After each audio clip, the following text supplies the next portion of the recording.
경남 합천군 환강을 따라 조성된 일해공원.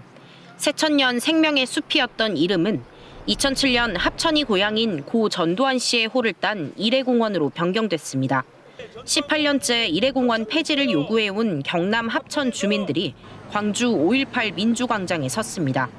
생명의 숲 되찾기 합천군민운동본부는 민주화를 짓밟은 인물의 흔적을 남겨놓을 수 없다며 명칭 변경에 광주 시민들이 동참해달라고 호소했습니다. 역사 정의를 실현하는데 전라도 경상도가 어디 있겠습니까?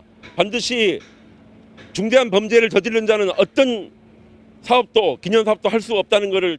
운동본부는 일해공원 폐지는 물론 전두환 기념물 조성 사업도 법적으로 금지해달라며 국회 국민동의 청원을 제기했습니다. 우리 사회의 아픈 상처를 치유하고 미래로 나아가는데 적극 동참하여 주시길 바랍니다. 5.18 기념재단을 비롯한 광주 시민사회단체들은 청원 운동에 힘을 보태기로 했습니다. 앞으로도 계속 연대를 해서 이런 잘못된 시설들 철거하는 일을 함께 할 계획입니다. 다음 달 15일 만료되는 국민동의 청원 기간에 5만 명 이상 서명하면 국회는 청원안을 심사해야 합니다. KBS 뉴스 김혜린입니다. 네, 앞서 보신 것처럼 일해공원의 명칭을 둘러싸고 십수년간 논란이 계속된 가운데 일해공원이 있는 경남 합천에서 명칭 폐지 운동을 주도하는 곳이 지역의 한 시민단체입니다. 이 시간 생명의 숲 되찾기 합천군민운동본부 고동의 간사님과 관련 이야기 나눠보겠습니다. 간사님 어서 오십시오. 예, 안녕하십니까. 네, 본격적인 이야기에 앞서서 먼저 합천군에 있는 일해공원이 어떤 곳인지 좀 자세히 설명해 주실 수 있을까요? 예, 16,000평의 공원을 조성해서 생명의 숲으로 2004년도 개원했었습니다. 근데 2007년도에 합천 군수가 전두환의 호를 딴 일해란 이름으로 공원을 바꿔버린 거죠. 간사님, 그러면 이 일해공원의 명칭 자체에 어떤 절차적인 문제가 있는 건가요?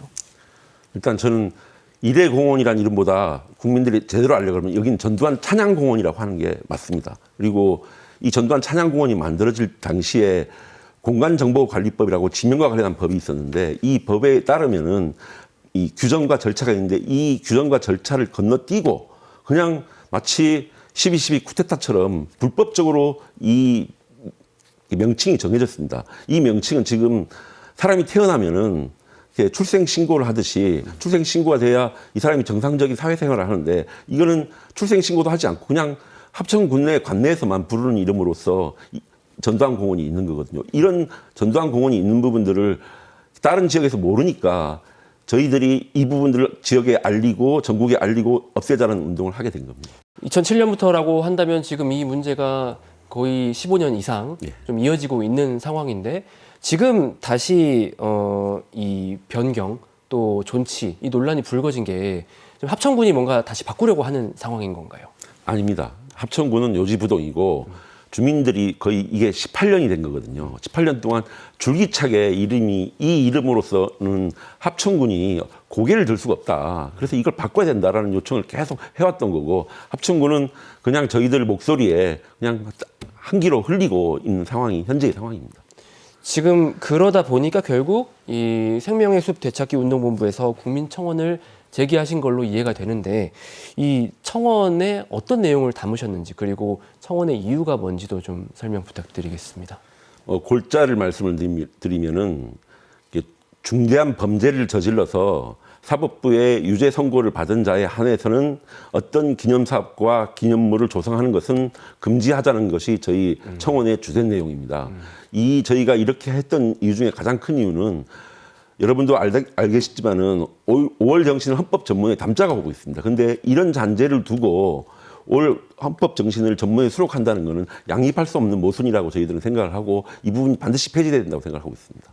그러면 이 국민청원을 하신 상태에서 어느 정도의 좀 동의를 받아야 이게 답변도 받을 수 있고 향후 절차가 진행될 수 있는 걸로 알고 있거든요. 어떻습니까? 국회 청원은 5만 명의 국민의 동의가 있어야 국회가 거기에 대한 응답을 할 수가 있습니다. 그래서 5만 명이 국민들이 좀 수고스럽겠지만은 국민청원에 참여해 주셔야만이 성립 조건이 되기 때문에 많은 관심과 참여 부탁드립니다. 지금 일단 경남 합천에서 계시니까 그쪽 반응은 좀 어떻습니까? 지역 주민들의 어떤 반응이 있다든가. 예. 현재 지역 정서는 5대 5로 나뉠 수 있는데 주로 그러니까 찬성을 하는 입장, 전두환을 찬양하는 입장에서는 요지가 뭐냐면은 그러니까 전라도에도 대통령이 나와서 추앙을 하는데 왜 경상도에는 그렇게 하지 못하느냐. 뭐 이렇게 이쪽에 있지도 않는 김대중 동상이 있다는 소문까지 퍼뜨려가면서 그렇게 찬성 논리를 강화하고 있는 거죠. 네, 간사님, 이제 앞으로 국민청원의 충분한 동의를 받기 위한 활동을 이어가실 텐데 그런 면에서 광주 전남 시민사회 단체들과도 만남을 가지신 걸로 알고 있거든요. 어떤 얘기가 오갔습니까?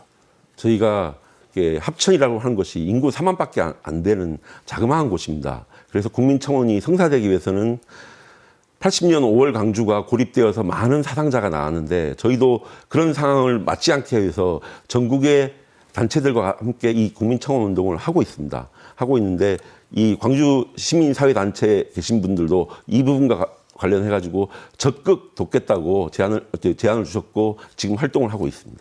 그러면 이 합천에 있는 공원의 이름을 바꾸는 거지만 사실 전국적인 어떤 도움이 없으면 이루어지기 어려운 일이겠네요. 예, 맞습니다. 네.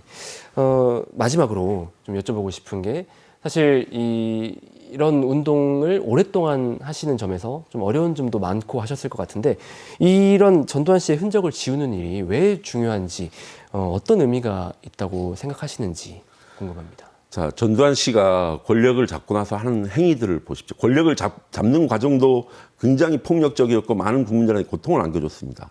마찬가지 정권 운영 과정에서도 온갖 현재복지원, 삼청교육대 온갖 나쁜 짓은 다 했는데 이런 권력을 지향하는 것들이 우리 가치가 되고 기준이 되겠습니까? 만약 이런 찬양하는 사람들이 권력을 잡았을 경우에 어떤 일들이 벌어질지 상상을 해보십시오. 과연 국민들이 행복하겠습니까? 불행에 빠지지 않겠습니까? 이 전두환 지우기는 우리 국민들이 삶과 동떨어진 게 아니라 우리 국민들이 삶이 나아지기 위해서 행복해지기 위해서 하는 운동임을 꼭 말씀드리고 싶습니다.